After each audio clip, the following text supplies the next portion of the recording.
Welcome to your Ultimate Life podcast, where we help you break free from mediocrity and create a life of purpose, prosperity, and joy. Get your free video series at yourultimatelife.ca. Hi there. Welcome to Your Ultimate Life. If you don't have your free stuff yet, go there right now. www.yourultimatelife.ca. It's free stuff that I've created just for you. The 5 master keys to create your ultimate life. Why would you not want those master keys? Because you deserve it and you can have it. Today, I want to talk about creating a powerful team. Now, if you have any kind of a business, it is difficult to expand beyond a very limited point without a team. And the team can look all kinds of different ways. And we're going to talk about paid teams and unpaid teams and how to find them and everything else. The first thing I want to do is tell you some stories, experiences. One of the first things that Joy and I did when we started on this journey in 2008, beginning of 2008, end of 2007, actually, was we were talking about what we were going to do. Because as you know, the story was that we just both walked away completely from not only the jobs we had, but the entire industry. An entire career ended on that day. And we walked off into the sunset, said, what are we going to do? What are we going to do? And we didn't know. And we started thinking, and I had not now I'm an author and a coach and a bunch of stuff, but we did not know. I didn't even have that as an inkling in my eye, because remember, I had just gotten sober from being a $3,000 a week cocaine addict, and I'd quit. And Joy had miraculous, urgings to go with me and onto this adventure of creation. So we did. Now, the first thing we thought about was something that Joy had done before and had done on the side. I didn't really have a side hustle that could do anything yet. So, but she did. She had been an eBay merchant for many, many years, like 15 or 20 years, and had made good money at it, paid for her European vacations, which she took for a month every year while she was doing, other work. And so she knew how to do that. And so we ramped that up right away. Now, here's the thing. Again, when you're by yourself, when she was doing that alone, she would source things, and the things that she sold were antiques and collectibles. Her dad was an archaeologist, so she had some of his stuff. He had passed away in 2005, a couple of years before that, and so she had a collection of arrowheads and other kinds of things that she could sell, and she did. She had old watch parts because he fixed watches and clocks. So she had some pocket watches, a collection of those. And it wasn't just to sell them. They had to be, looked at. And so he figured out what they were and their value. And there was a lot of research involved. And then she was also an expert in glassware, old China, that was made in not China, Japan, and some in Russia and other places, Bavarian works, and England, Royal Albert, Royal Doulton, and I would never have known those names except for her. So she had some of that. She knew how to get it, silverware, old silver plate, and that kind of stuff. So we started doing that. We set up, and I became her team. So I went and got lights and a place for her to take pictures and that kind of stuff. In addition, I had a lot of paring down to do, because I had been in my idiot days, which had been all the years before that, a wild consumer of things. So I had clothing that was very expensive, some of which I hadn't even worn.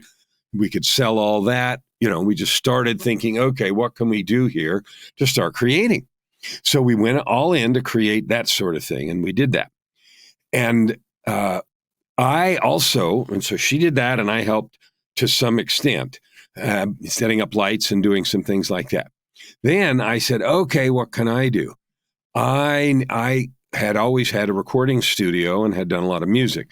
So I got the gear that I had and bought a few other things and set up a recording studio, and I began to record music. Now that's continued till this day. And you know that I have 91 pretty quick songs on Spotify that are, and Apple and Amazon and all the rest of the distribution platforms that are part of my creative output, all kinds of different music. So And I'd encourage you, go to Spotify and look up my name. There's some really good stuff there. And some of it tells stories from my transformation, from my healing and all the rest. And some of it might be good, might be fun for you. But anyway, so that's what we did to start with.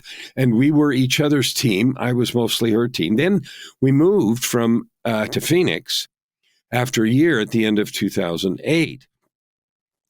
When we got to Phoenix, we really went all in on the eBay stuff for a while.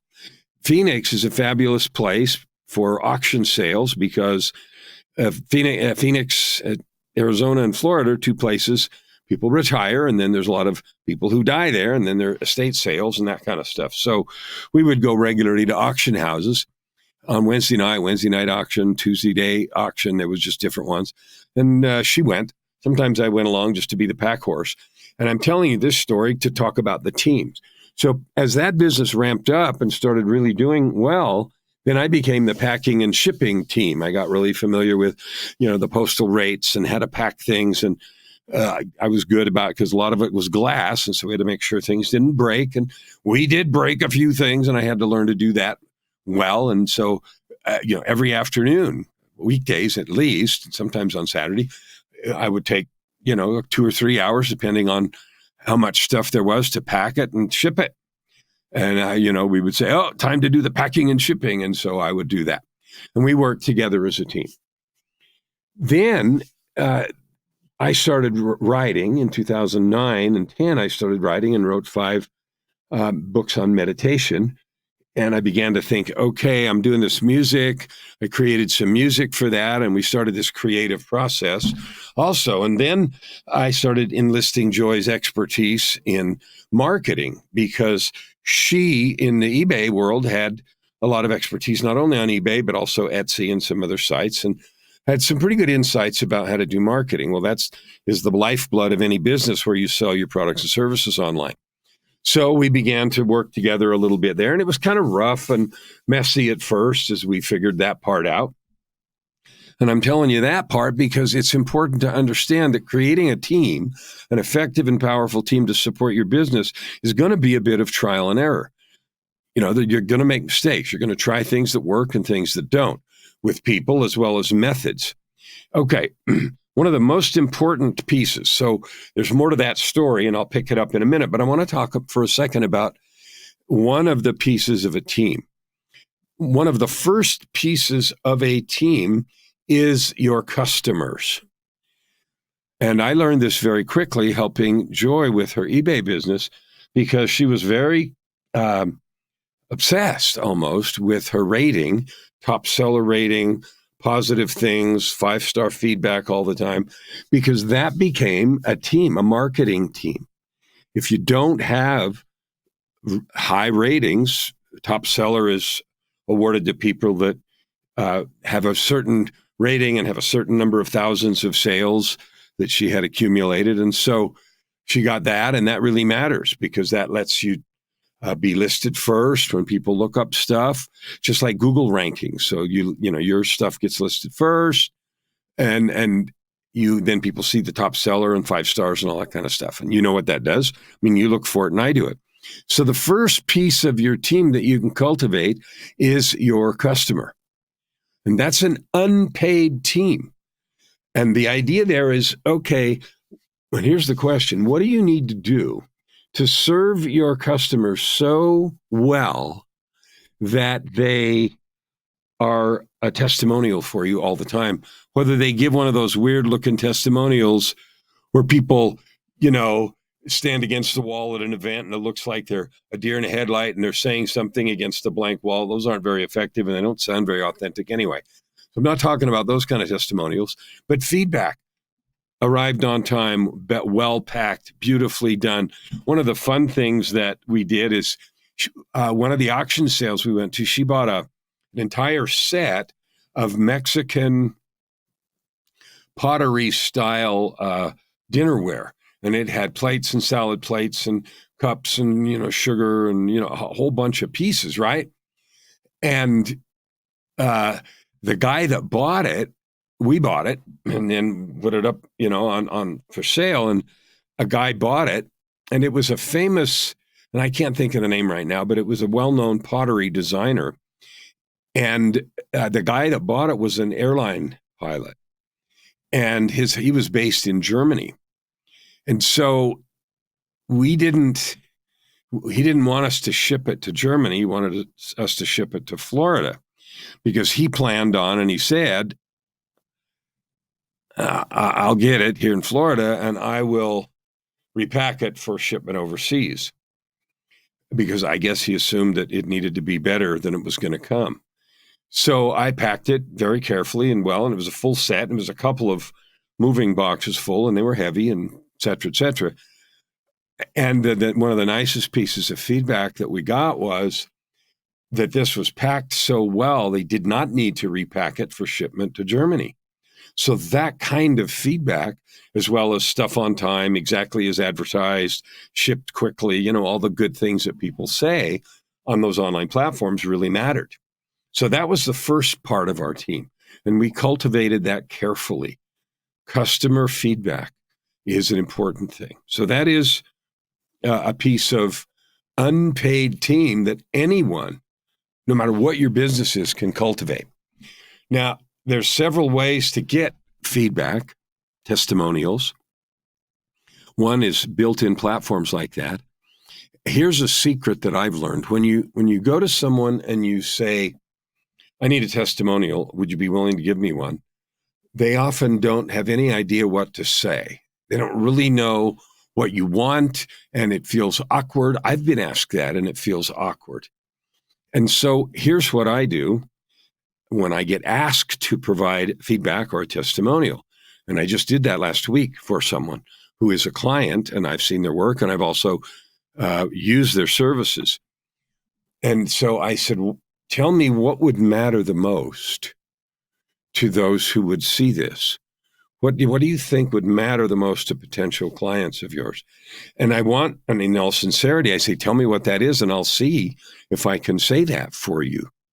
And so in that way, I find out so that I can provide the most valuable feedback and testimonial.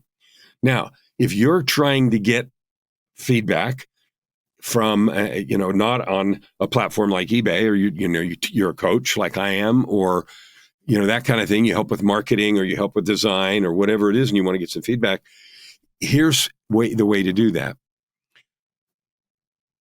I say to people, it is helpful for other people to understand your experience in the program. Can you tell me what your experience has been? Have we met your needs? And I ask that, and I ask the kinds of questions. Have we met your needs? What are the highlights? What do you think was missing? And I ask that all the way through the program so that I can make adjustments and changes, because my programs are several months long, and I get to do that. And my real goal is to help people no matter what, and to make sure they get the help they need. So I always ask that. When you're looking for this kind of recommendation, testimonial, and I don't really like the word testimonial because of that sort of weird look against the wall at a conference kind of thing. But I ask all the way through what was good, what was bad, what do you want improved? I tend not to use the word bad, but what would you like to see changed, improved, et cetera, et cetera. And I add things and change things all the time in response to that. But I ask them, are we doing what you want? Did you get what you want? You feel like you're in the place you need to be. In coaching programs, we always set goals at the end of 90 days or 6 months. Where do you want to be? What do you want to have that you don't have today? And then I check on that regularly. So then when it's time for me to ask, and I just said, would you be willing to describe your experience in the program? And I tell us so that, because other people, just like you, when you came into the program, they want to know what they're going to get. And one of the best ways to do that is for others that are in the program to describe their experience. So would you be willing to do that? And they either will or won't. And then I also say, what I found to be most helpful for people is this: describe your experience here. Did you get your questions answered? Did it create the results you wanted? Were you able to understand? I ask the kinds of things, and I do that so that they don't feel like I have no idea what to say. I have no idea what you want. I have no idea, blah, blah, blah, blah, blah, because those tend to be those wooden, not very effective recommendations.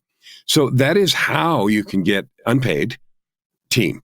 Unpaid team is your customers, and testimonials and that sort of thing. All right. Now, there's another whole unpaid team that you can have, and that is because of social media. Now, 10 years ago, we barely had that, right? 24, so not 2006, I guess we're going on 15, 16 years now. But that hasn't been around very long. And for those of you that are only 30, then that seems like most of your life. But here's the thing.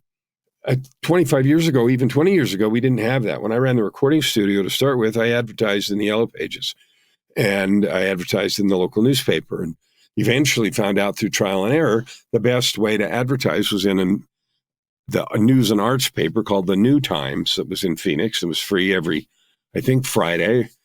That showed up at, Circle K and gas stations. Those ads did best. So I quit using the Yellow Pages and I quit using the regular paper because the people that I wanted as clients read that paper. But I found that out by trial and error. Today, we have other reach out opportunities. We have social media. Now, social media is used for all kinds of different things, and it's evolved over the last 15 years. Facebook started one way and it was free and there were no ads, and now there's ads, and now you can't even get any reach on social media, and especially on Instagram, without paying for it. So it's turned into a real just advertising, pay to play.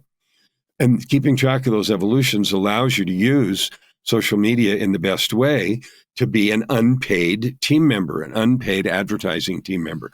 There's tons of free stuff that you can do. Okay, live videos tend to get a little bit more juice than uploaded videos, but that changes. Reels were very, very popular just a little while ago, and they've gone less so. And stories and reels, but understanding how that free team member works is important, just like I just described about how to get recommendations or the dreaded word testimonials for your products and services to get client reaction. So learning to use social media effectively is so powerful because it's free. Now you can also pay for it. And we'll get to that in paid team stuff in a minute. But using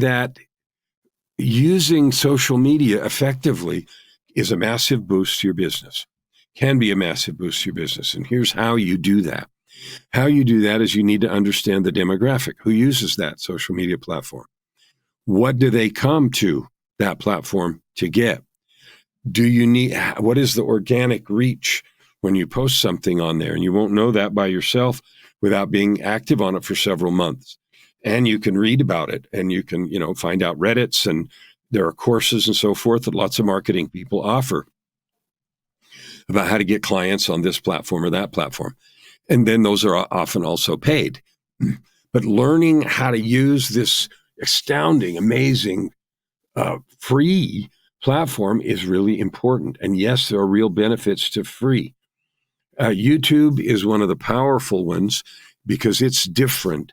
Like social media, Facebook and Instagram, it scrolls, right? You put something on and it disappears. Like you're lucky if you can find it again in 15 minutes. So posts tend to go away very quickly in people's news feeds. LinkedIn has now modeled that. They didn't used to be that way, but they've become a lot more like Facebook. You can do lives and there's a feed and so forth. The kinds of people that go look at those are different, though. So understanding your demographic and figuring out when to post, like when is your demographic on that social media? What do they come for? And then tailoring your posts to that. So another thing about social media is some people use it just to be fun, like their trips and where they went and kids and swimming and birthday parties. Well, that's fine. And there's nothing wrong. In fact, there's something very right about being the human side of you in those things. On those platforms. But if you're going to use it for business, you have to do it on purpose. It's not haphazard. It's very intentional. Now, in this episode, I certainly don't have time to teach all the things we've learned about social media and how to use it and where to use it and which platforms. But I do teach that. And if you'd like to learn, reach out to me and let's talk. I have some courses that go through that, and those change all the time.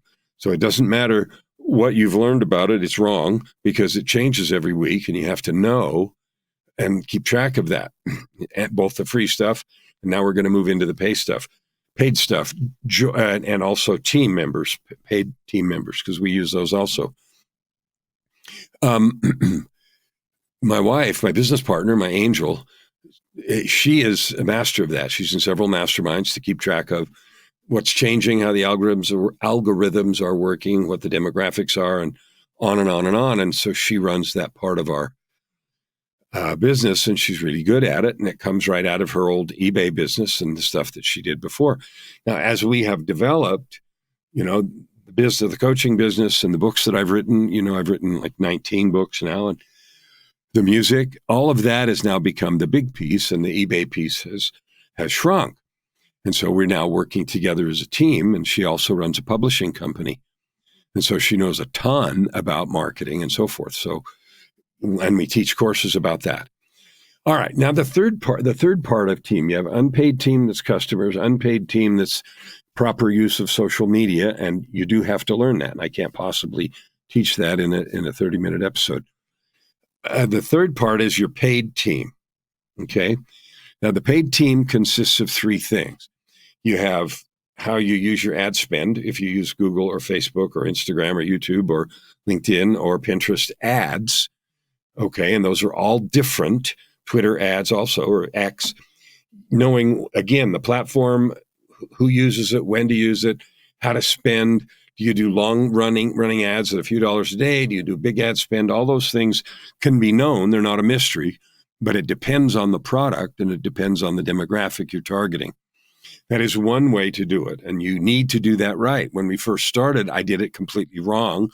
I spent maybe $10,000 on Facebook ads and got nothing. Not a single dollar of revenue, because I didn't understand how it worked and I didn't do it very well. We don't do that anymore, and it works well for us. But we didn't to start with, which underlines the need to know how it works and to get help with that. Learning to use social media correctly, the free way, learning to use ads most effectively across all those platforms is something that is known.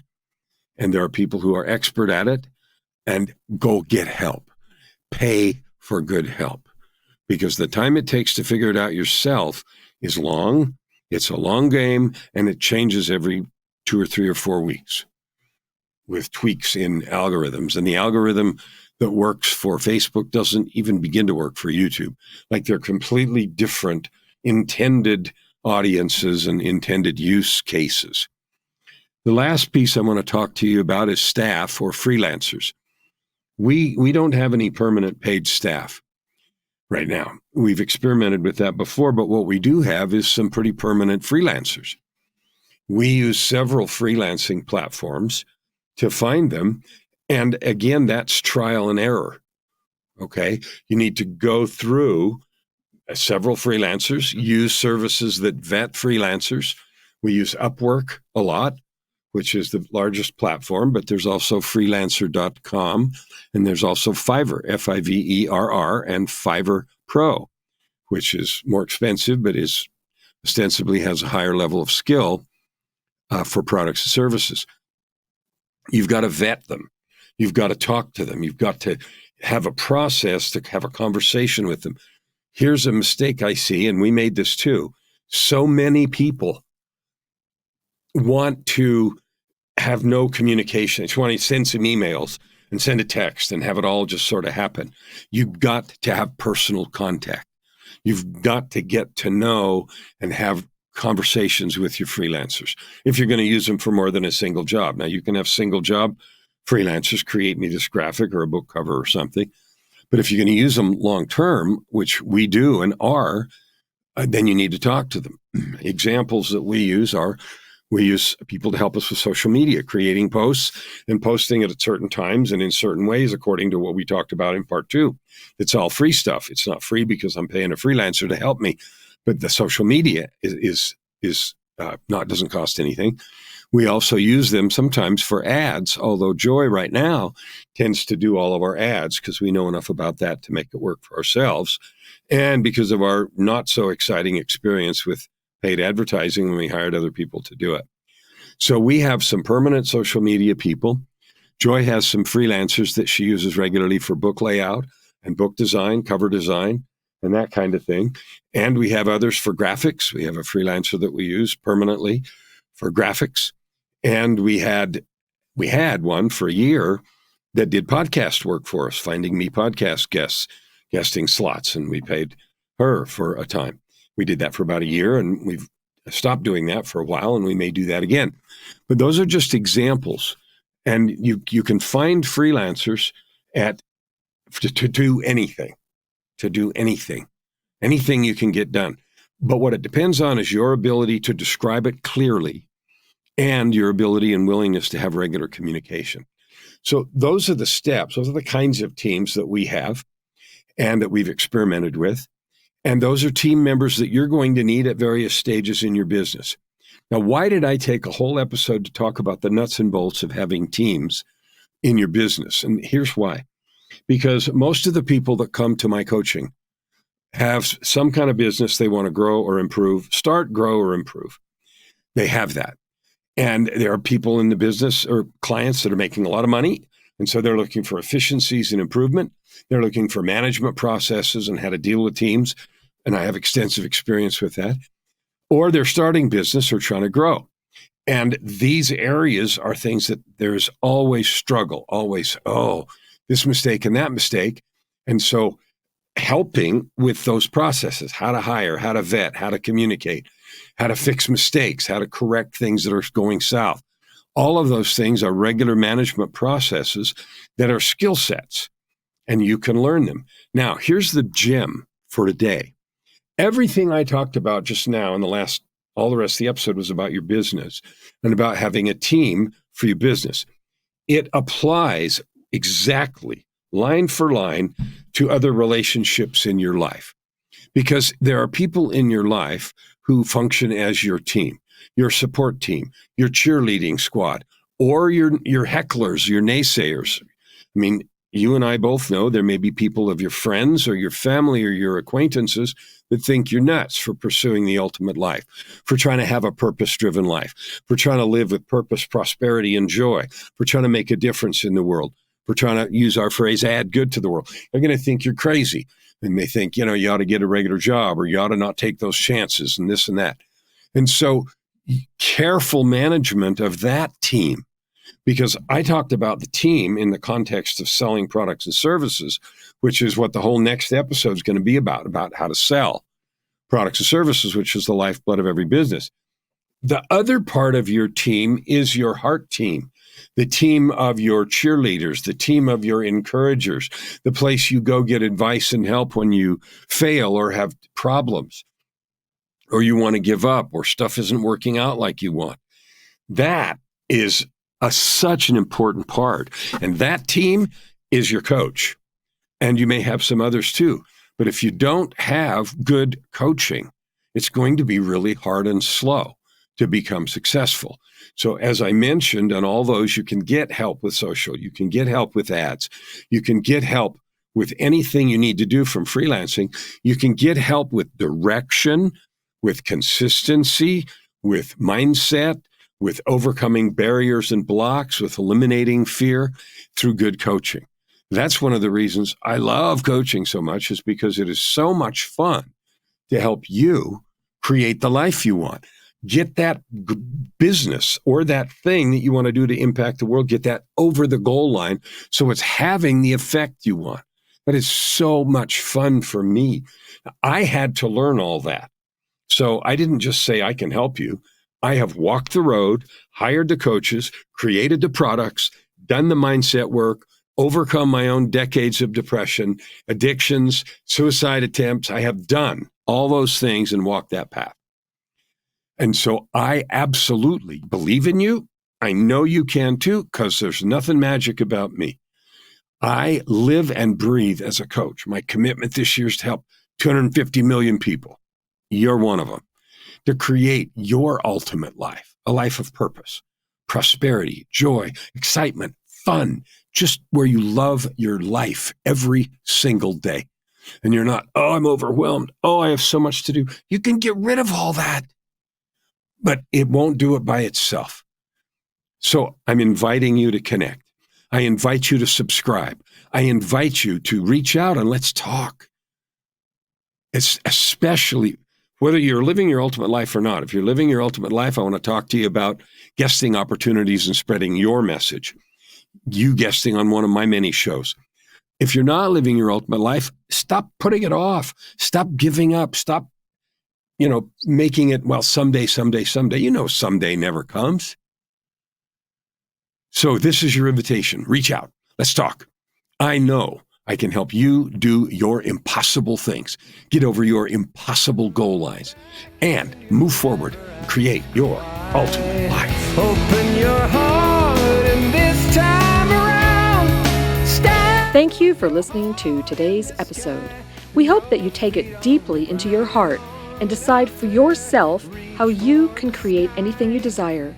If you like what you heard, please subscribe to this podcast and share it with your friends. As always, we'd love to hear your feedback and topic suggestions.